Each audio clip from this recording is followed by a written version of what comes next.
how are the West Virginia Mountaineers ranked 20 spots higher than they were last year to open the season? Let's talk about it, man. Are we better than we thought?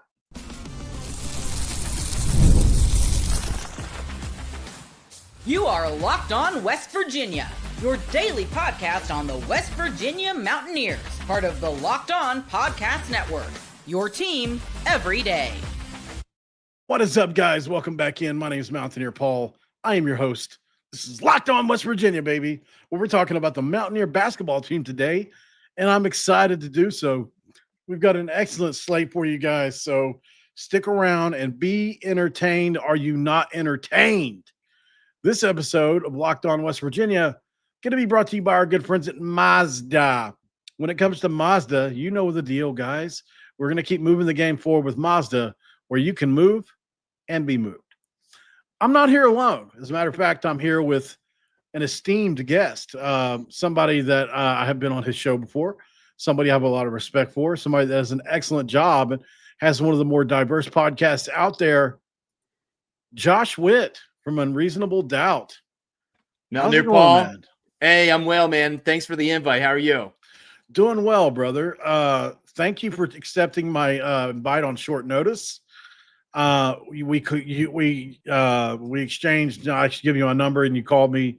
We were talking about a whole different situation, and then I decided to randomly invite you on. So thank you for jumping on short notice. Absolutely, looking forward to it. So,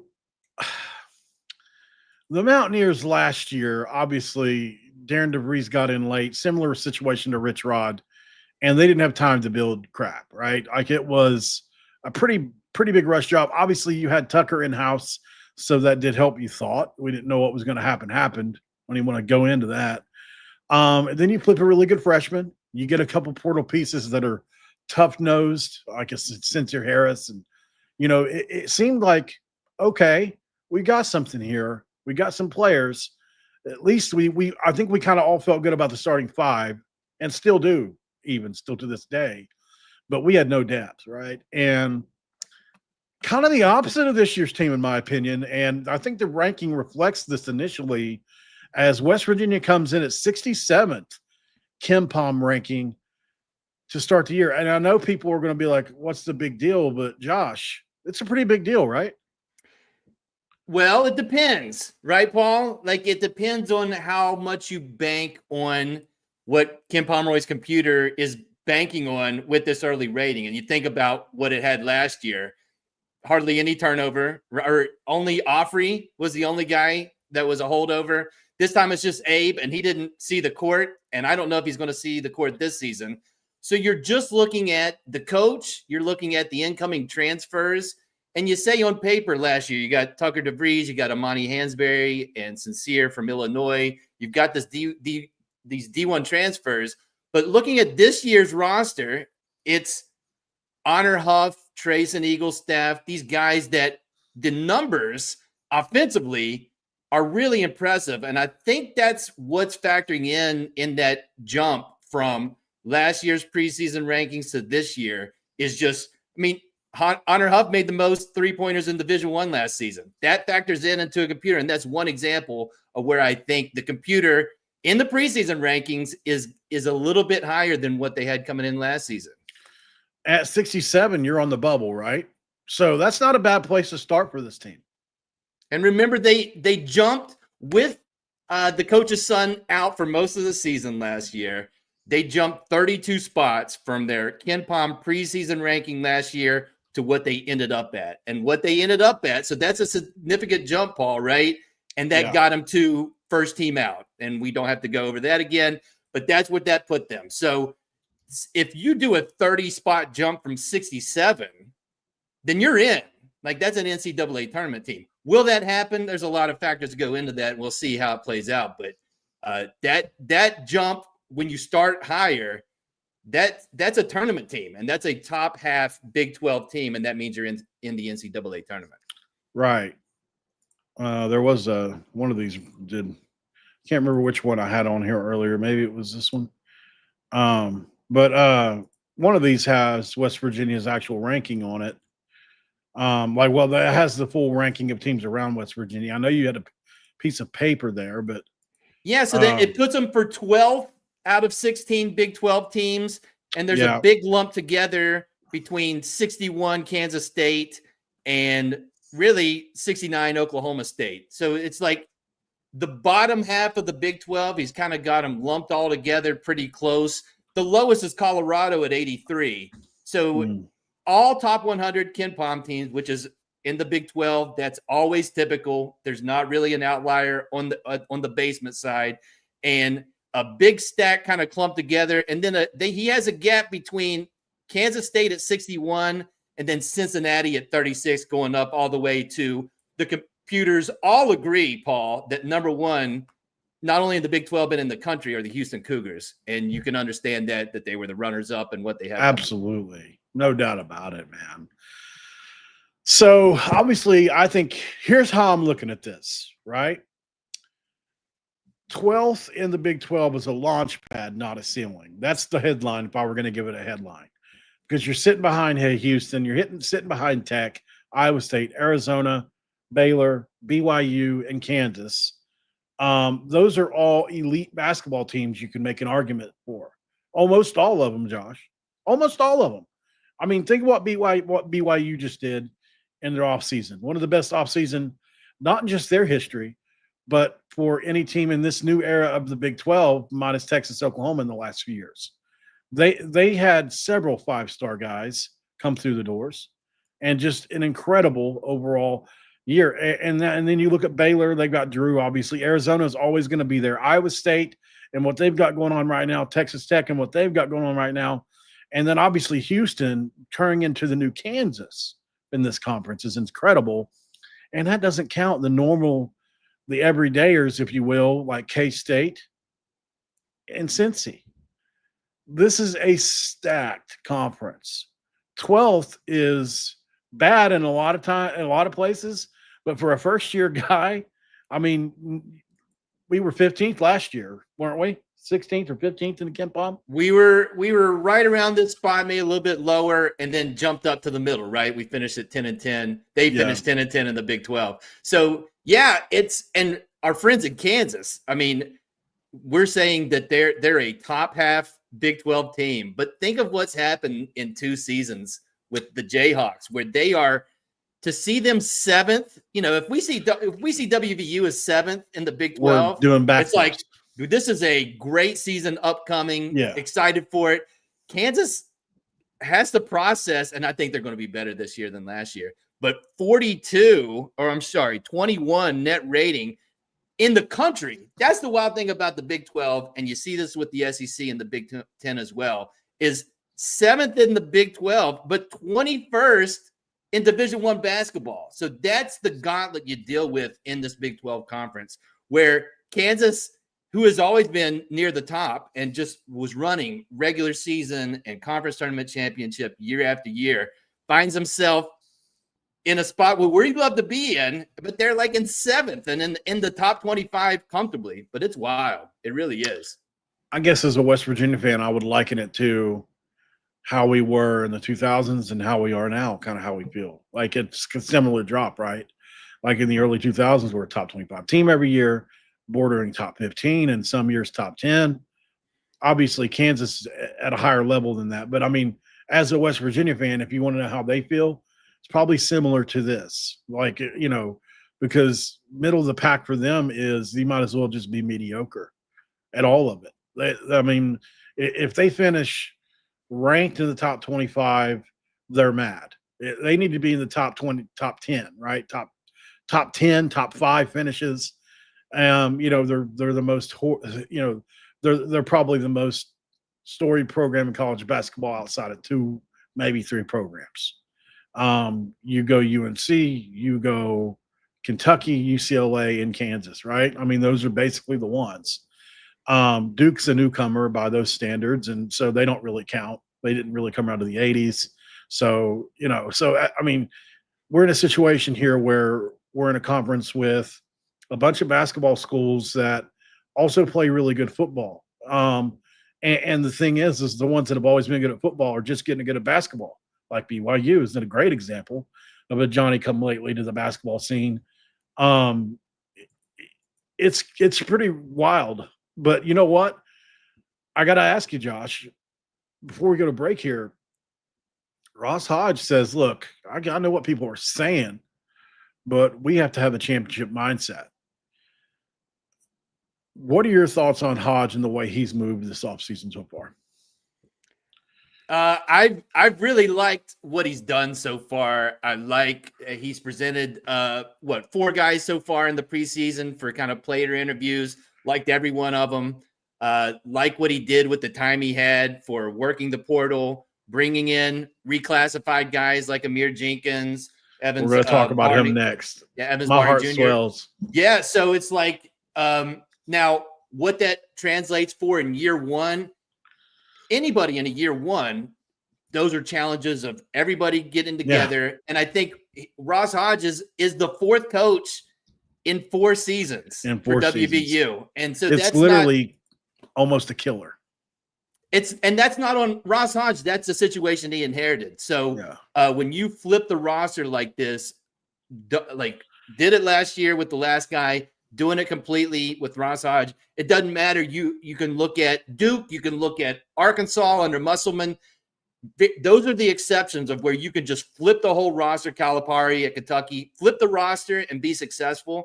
Those are the outliers. With this, that does factor in, but I'm encouraged by what I've seen so far as far as the hearing from the players and what we're seeing.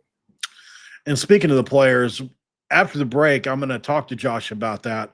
They dropped some clips today that made one player look really good for a second, and it's somebody that I've had my eye on all offseason that I think can be a major X factor for the Mountaineers. We're going to talk about everybody, but let's talk about the 4-star reclassified player in Amir Jenkins after the break.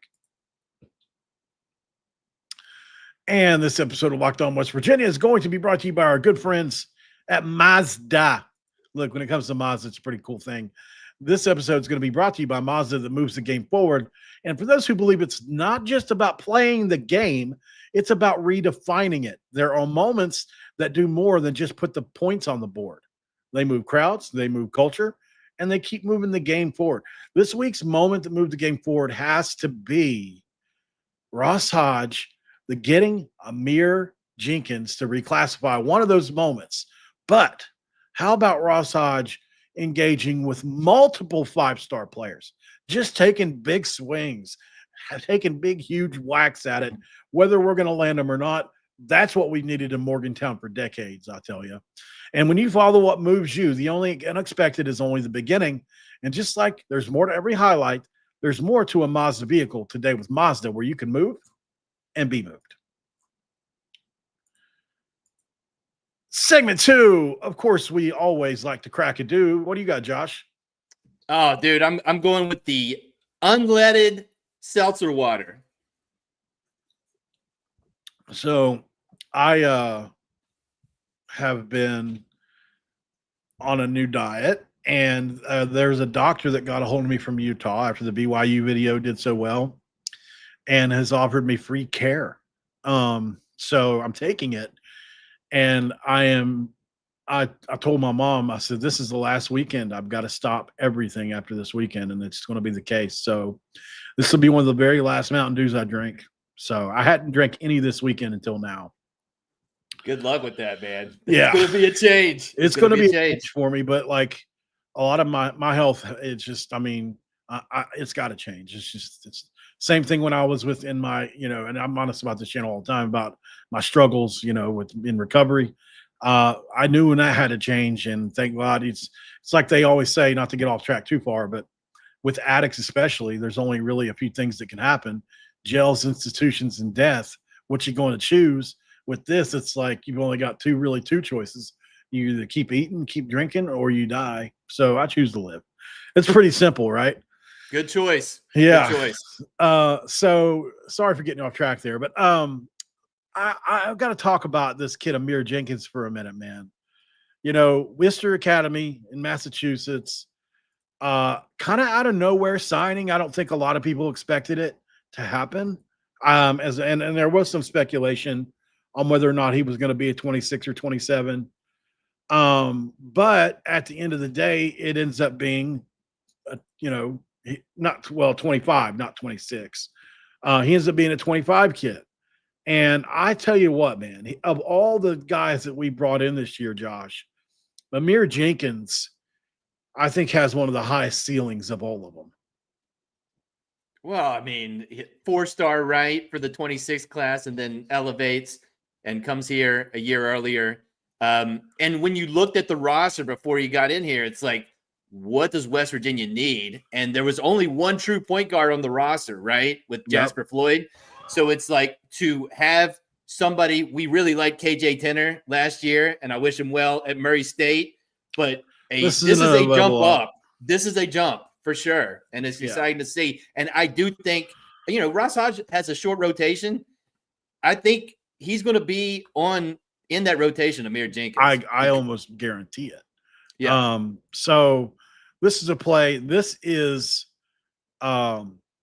the kid that can't transfer in from St. Bonaventure. His name just slipped my mind all of a second. Chance Moore with the ball. He kicks it to Trey Eaglestaff here. Or, I'm sorry, Brennan Lorient, who kicks it to Eaglestaff, who kicks it to my guy, Amir Jenkins. He was an elite three-point shooter in high school, and he had a year where he was over 40%. Ross Hodge really likes those 40% guys, doesn't he? It's not a bad thing to have, 40% three-point shooters. Having one is great. Having more than one is fantastic. I love this kid's jumper as well. I mean, it's a great. I mean, look at that. Great balance, feet, great width apart. And then look at that beautiful jump shot. Everything about it is gorgeous. And you just got to think, a kid with that great of a stroke, Josh, is learning from literally, by the numbers, the best three-point shooter in college basketball last year. I don't know how much wisdom he's even imparting. It's actually a big jump for me to even know if they're even discussing the jump shot. But I would imagine you have to learn something from a guy like this right here. And this is Harlan Obioha to Honor Huff, who can just flat out stroke this ball. So it's exciting. You've got those two guys and Trey Eaglestaff and Chance Moore, who shot 38% his best year, 35% last year. Mo Agusik, who comes in from South Carolina, that was a high 30s guy. We've got snipers everywhere on this team. I'm not trying to overhype. I'm really not. So well, Jenkins is a freshman, and he's not going to be asked to be one of those spot-up guys. He's going to be asked to come in, give Jasper a break, and run the offense. And we'll see what his game looks like. Can he make threes at the Division I level? I don't know with any of these freshmen, right? It's all outside of like your Cooper flags and your kind of known quantities. They're going to be great. Outside of that, we all learn together when they get on the floor. He does have good to be around a guy like Honor Huff and Eaglestaff and these guys that can shoot the ball, and to work behind Jasper Floyd. I think that's a great opportunity. And you never know, Paul. Ask Jonathan Powell last season how much role he was going to have. And one injury, and he's getting lots of reps, and now he's at North Carolina. But what his role can be is going to depend on how things flow this year. I think this team has potential. I really do. I'm not saying we're going to win the Big 12. I'm not saying that we're going to be a Final Four contending team. But can this team make the tournament? I really think they can. I think we have enough pieces to do that. This guy here, who was a first-team All-League off the bench for North Texas Lycée right here in Brennan Lorient, is one of the most uber freak athletes that you'll see on tape. He can bounce his chin off the rim. He can jump, man. At 6'9", I wouldn't be against it. I wouldn't have been against trying him out at tight end.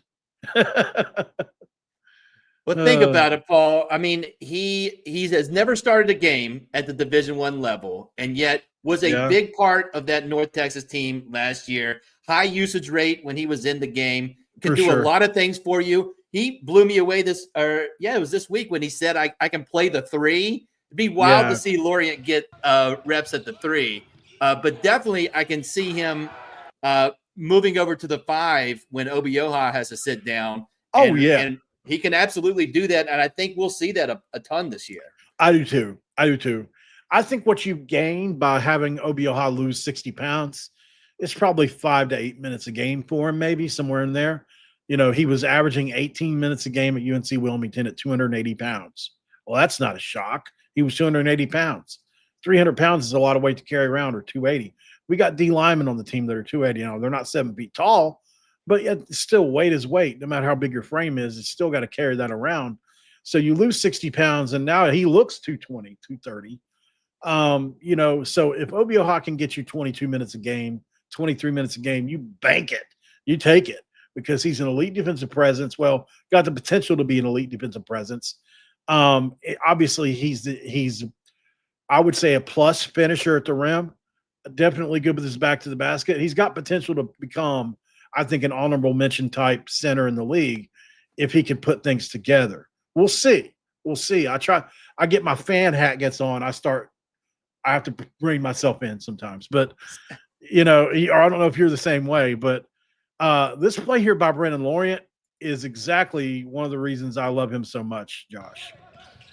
You obviously this is he could have screened here, but it looks like they went ahead and just gave it to him. Obviously, this is not a great place to catch the ball, but he catches it, makes a quick turn, and just so athletic. But to your point, him at the 5, what I was going towards there is Obioha, when he does have to sit, do you play a little smaller? Sure. But can you have Lorient at the 5, Chance Moore at the 4? Absolutely, because Chance Moore averaged 7 rebounds a game last year. So maybe he drops 1 or 2. I don't know. Or maybe he gets better. I don't know. But, I mean, let's say Chance Moore can somehow stay the same or similar, 6 rebounds a game or something like that. I mean, that's reasonable, I think, and he's got the size and ability to be that. I'm just saying there's a couple things that make you excited about this team, especially when we go small. You've got Jasper who can shoot it. You got Trey who can shoot it. You got Honor who can shoot it, right? I mean, there's literally guys that can do all around you. You want to come off the bench and Mo Gusick can shoot it. So all these guys are going to get some time on the floor. Do you have a preferred starting lineup yet that you like to roll out? Well, I don't know. Here's my guess at it, Paul. And to speak on Obioha last year, and it is at UNC Wilmington, but they were a tournament team. They were. 81% of his shots were at the basket, and he shot those at 69%, which is not a shocking thing for a 7-foot, 280 guy. If he gets the ball near the basket, it's going in.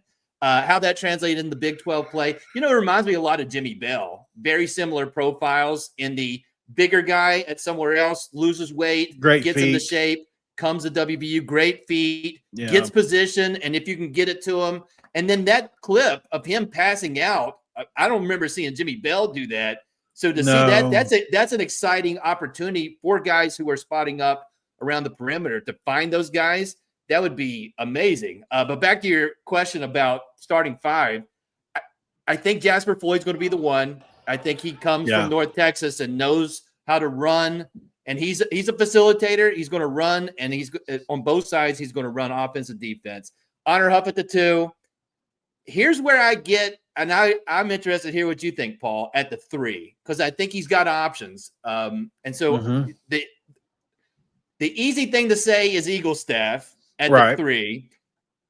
Huff and Eagle Staff, for different reasons, never been leaned on defensively. Nobody would say those are defensive stalwarts. And you've got a guy like Chance Moore who can play multiple positions and is known for his defense. Right. I wonder how and does it matter really, Paul, who the starting lineup is? Are you trying to pitch me a Brendan Lorient situation?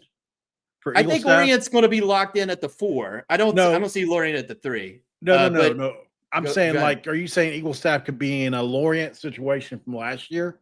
Oh, he came off the bench for North Texas and was an all-league guy, and be not a bad. Off the bench I'm not against it. No, like high 20 minutes, or he starts.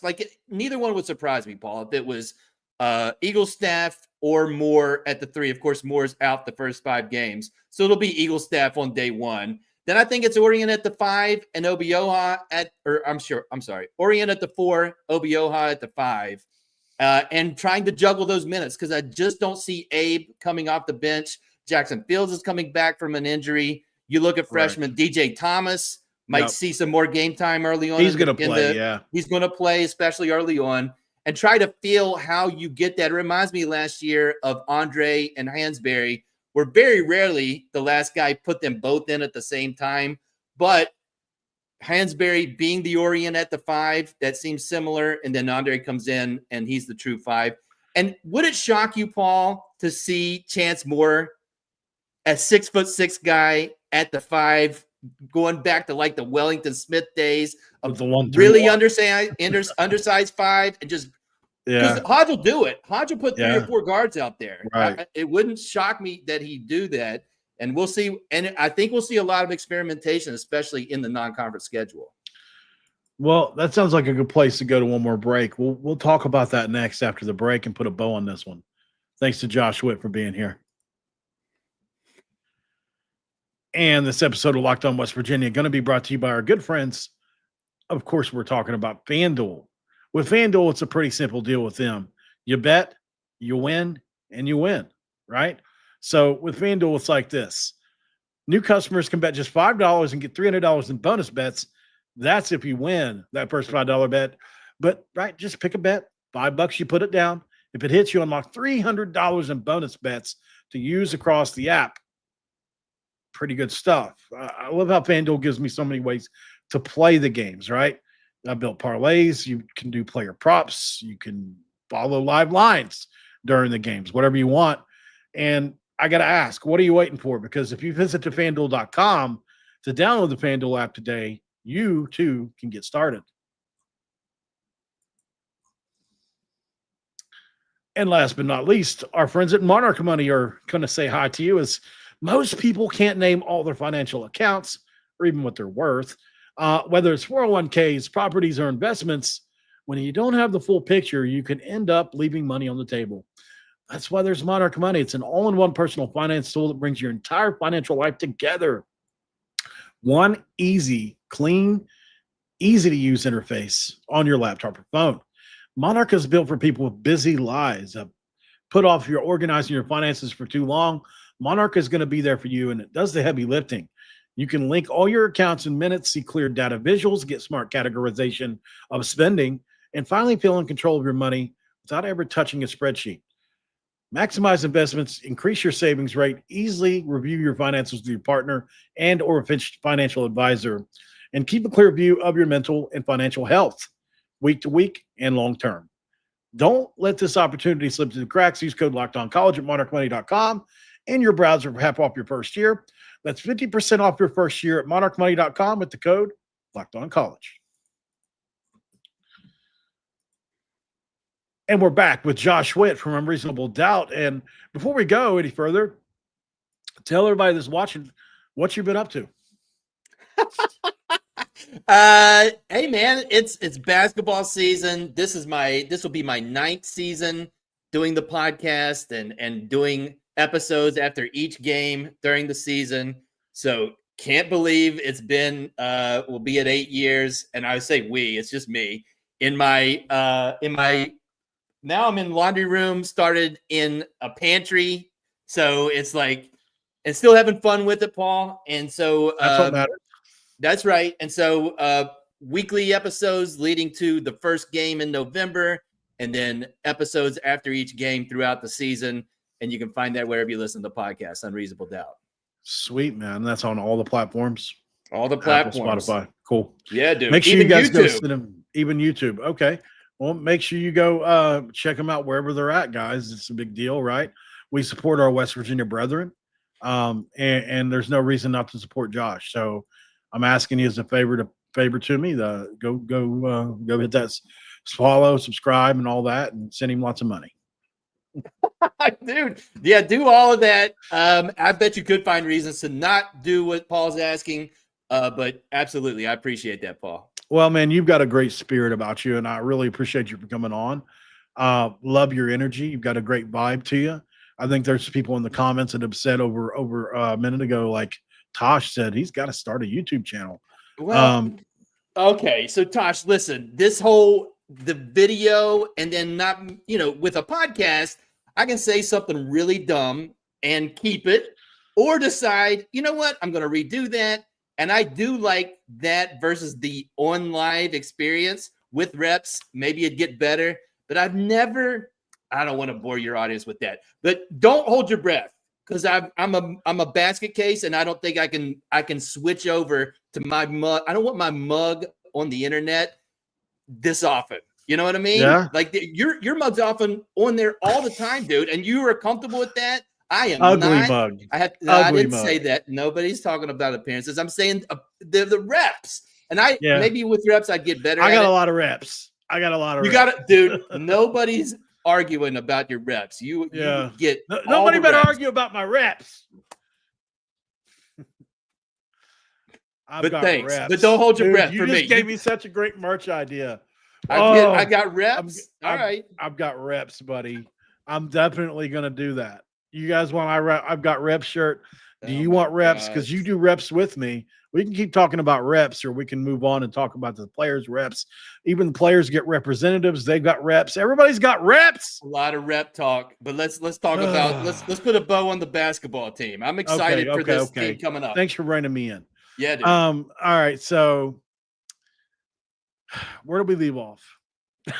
Well, I threw Chance Moore at the 5 at you, and that it wouldn't be shocking. And then I think we're trying to figure out where this team's going to land at the end of the season. And the good part is, Paul, we've got tests surrounded by the opposite of a test. I mean, like Ross Hodge, similar to Grant McCaslin, it looks like, especially early on, and I can hear the case why you would want to do this, is he's got 365 Mississippi Valley State. They've won 3 games over the last 2 seasons. Right. We got Coppin State, who is 363. And we've got Mercyhurst, 359. There's 2 other teams that are below that 300 Kenpom ranking. And this is a different level of bye game than what we're used to, especially in the Huggins era with Josh Eilert. I think it was on his shoulders to, like, how do we game the computers? How do we find teams that are bye games that we don't want to go to their place? They come to us, but they're like 2nd or 3rd in the MAC or 3rd in the MEAC, could be competing for a conference championship. And it made the non-conference strength of schedule look way better, even though those were games that West Virginia typically handled with these. These are not that. There is not Kenpom's got the projected final score for the Mississippi Valley State game, 84-49, and he's going to be close on that, with love and respect to the Delta Devils. So in a year 1 with a whole new roster, that could be welcomed. I could hear that case. It cuts that margin slim on, you've got to kill those teams, not literally. And you do. I mean, you got to kill them. You got to murder them. Yeah. You got. I hate. You don't have to actually kill them, but you got to beat them by a ton of points. And then, not actually kill them. Yeah, thank you, Paul. And then the contests are Pittsburgh, haven't beat them in a while. The playing Clemson in South Carolina. You've got the Charleston game against Wake Forest, and you go to Columbus to play Ohio State. So the other games are like quizzes, and then those games are the tests where we see what's the prospects of this team. And maybe they lose some close ones, or we'll see what the results are, and that's going to tell us what it's going to look like when they jump in the Big 12 play. Well, Josh, and, we found out about the Maryland game. It's not secret, Paul, because we know about it. Yeah, so I mean, it's a close board scrimmage. Last year we heard West Virginia pulled away from Wake Forest, which was a top 4 preseason ACC team last year. So my immediate thought from that was, we're winning it all. No, but honestly, I thought, well, maybe we're better than we thought. And I did a show on that. That turned out to be true. With Tucker DeVries, we were a top 25 team last year, I believe. And that's why we pulled away from Wake Forest. And Wake Forest wasn't as good as we thought they were going to be. So, both things happened, but Maryland's not exactly going to be a terrific team this year. They're not. Obviously, they're in the middle of a turnover, just like we are. New coach, year. That's right. So that whole situation with him and going to Villanova, wild scenario, right? But I mean, obviously, Buzz Williams is a guy that West Virginia fans do not like. If you remember the dancing on the logo thing he did back at the Marquette days. That's right. In the Marquette days, and he went to Virginia Tech, which we hate. So there's a lot of reasons to want us to win this secret scrimmage. But I mean, I would love to get some good reports out of that game, just to see, because Ross said, look, I ain't going to keep a secret from you. I'm going to tell you what happened, right? We just can't let you see the game. That's technically what a secret scrimmage is, right? So it's not that you can't know what happened unless you agree to that beforehand. Maybe some people do. But I'm going to be really interested to get some intel as to what this West Virginia team looks like in there. And then last couple of points here. So we were going over the roster just a little bit, and I hadn't heard you touch on, who was it? Well, I wanted to get your thoughts on Forsyth, because I think we talked about the two freshmen that have been most talked about are Amir Jenkins and DJ Thomas, in my opinion, right? Especially from Coach Hodge. And he said, look, they're older in the head. They're probably ready to go earlier. Obviously, DJ Thomas is a guy that can come in and rebound for you, play the 3 or the 4. So what do you do there? And then, but there's one guy I'm high on that I don't hear a lot of fans talk about from Helsinki, Finland. Can you please talk a little bit about Mo? Because he was really good at South Carolina at times. He shot over under 40% a very good coach. Yep, he shot over 40% from 3 last year. He's known for his defense. And when you talk about rotation, and Hodge is not a guy who he'll be plays the number 2 guy behind what? Jasper? Behind Huff. Behind Huff, not Jasper. Right. And then when you get in the Forsyth, it's just like it's a numbers game of how many guys are going to see the court. So Jaden, who fits that profile like Powell last year of a Xavier commit that flips over to West Virginia, 6'5", has a good perimeter shot, but will his reps come this year? I don't see it right now, but that's one of the other kind of outlying things besides talking about how well they're going to do this year. 4th coach in 4 years, 0% minutes and scoring, returning. I'm really looking at, and I can't help but look ahead, Paul, is how much talent can Hodge retain after year 1? I mean, we've got first things first, you got to come back next year, Paul. We just haven't had that, right? No, so we need to mark that. We need to mark that off. And then, and he's not going to get everybody to come back, but how many of these guys like Jenkins, like Forsyth, even Mo, who has some more eligibility after this year, can he get some to most of those guys to come back so you can build on that in addition to bringing in transfer guys? That's what I'm curious about, because his experience is a lot of turnover at North Texas. WVU's not North Texas, more resources, more opportunity to kind of keep guys. Can he do that? I'm interested to see what that looks like.